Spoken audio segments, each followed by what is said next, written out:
All right, so next up we have the scan, and the idea of the scan pattern is that each output value is calculated as a function involving inputs from all the previous values. So for example, you would have something like, let's say, a running sum of elements going from 1 to n. So you have up here, you have an input array of 5 values, 4, 2, 5, 3, and 6, and you do their running sum. So when you have an input 4, you have a running sum of 4, then you add 2, you get 6, you add 5, you get 11, and so on. And once again, this looks rather sequential, just like reduce. But once again, there is a parallel pattern that you can implement in CUDA to get you calculating this in parallel.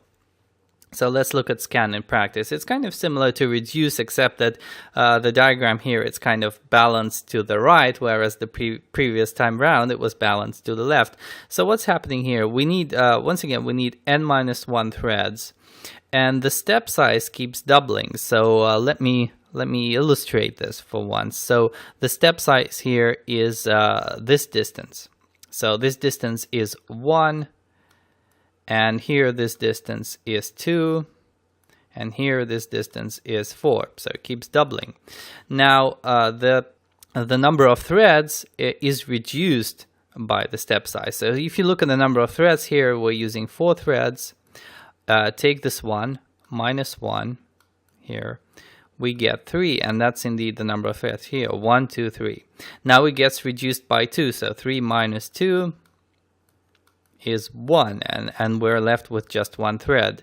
And what each thread does is it effectively, once again, in the case of addition, it adds the value to the left. So this is actually an interesting calculation here. The thread at index n plus step gets added to itself, adds to itself the value at x of n. So let's take a look at an example. So for example here, n is 0.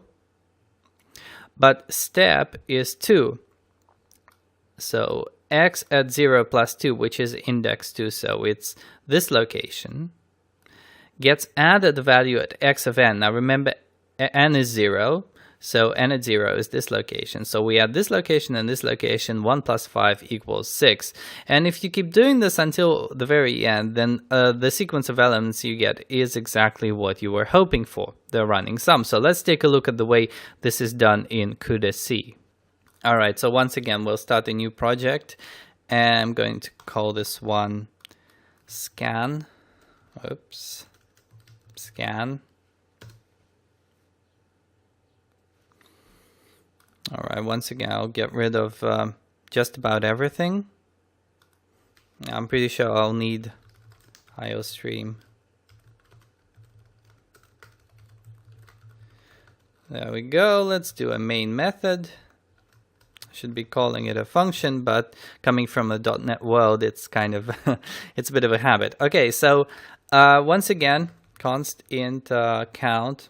Let's do a smaller count. Let's do 16.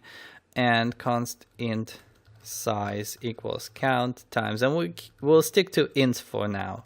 So size of int. All right, once again, I'm going to do exactly the same thing as I did in the previous example. So I'm going to have a host array of size count that's going to be initialized with values from 1 to count. And once again, this is good because we'll see that it will be easier for us to see that the running sum is in fact what we're supposed to be getting. So for I going from 0 to count plus I, we say that h at I is equal to I plus 1. And there we go. And once again, we're doing the device array as well. We could malloc the array. We copy the we copy the array from host to device.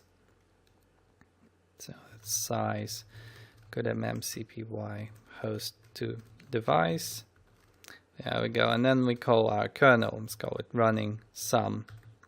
Now, remember the number of threads if we're doing, and in both this example and the previous example, I'm actually only using one thread block, and it might seem like cheating, but there's a reason for it.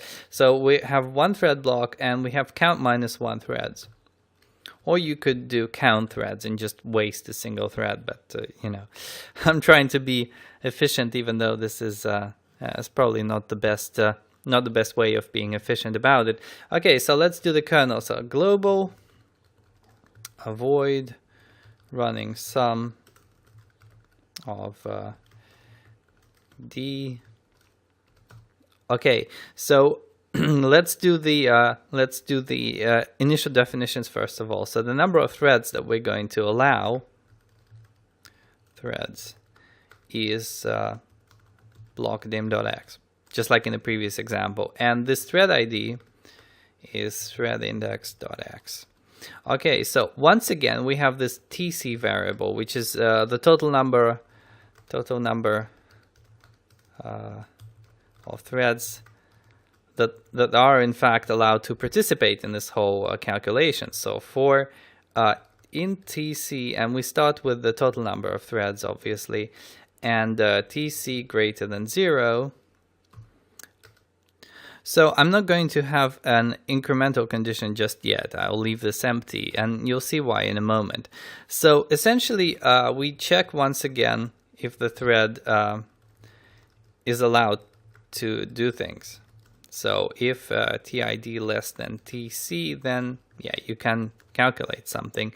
And the calculation is actually easy, because what we need to do is we need to say that D at TID plus some step. Remember, there is no doubling like we had in the reduce case.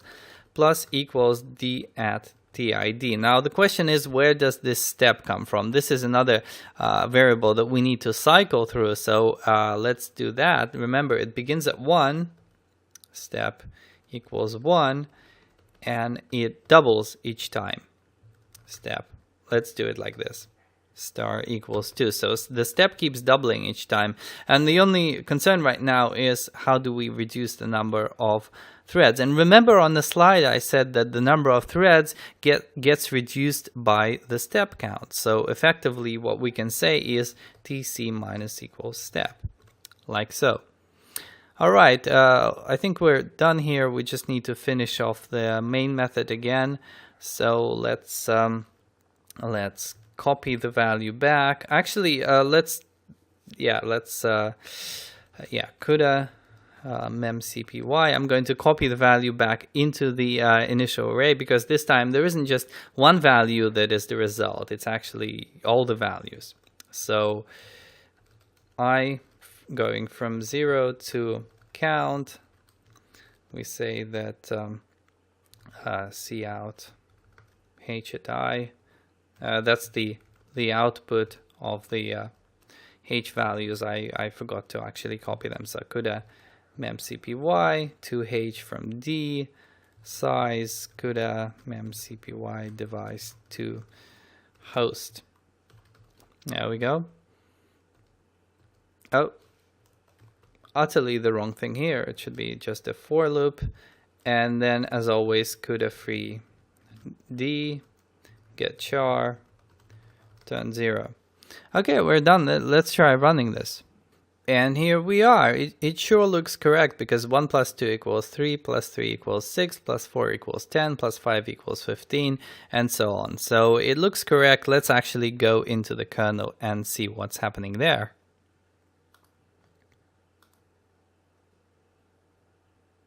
Alright, so once again we need to add some values to the warp watch, and this time things are a little bit better, because we didn't halve the number of threads relative to the number of elements. So we can basically say D at TID, and that would get us just about every element except the last one. So we get the values from 1 to 15, and we don't see the 16th value. And I suppose we could cheat by adding, you know, D at TID plus 1 here, but it doesn't really matter. Let's just press F5 and go through this and see what's happening.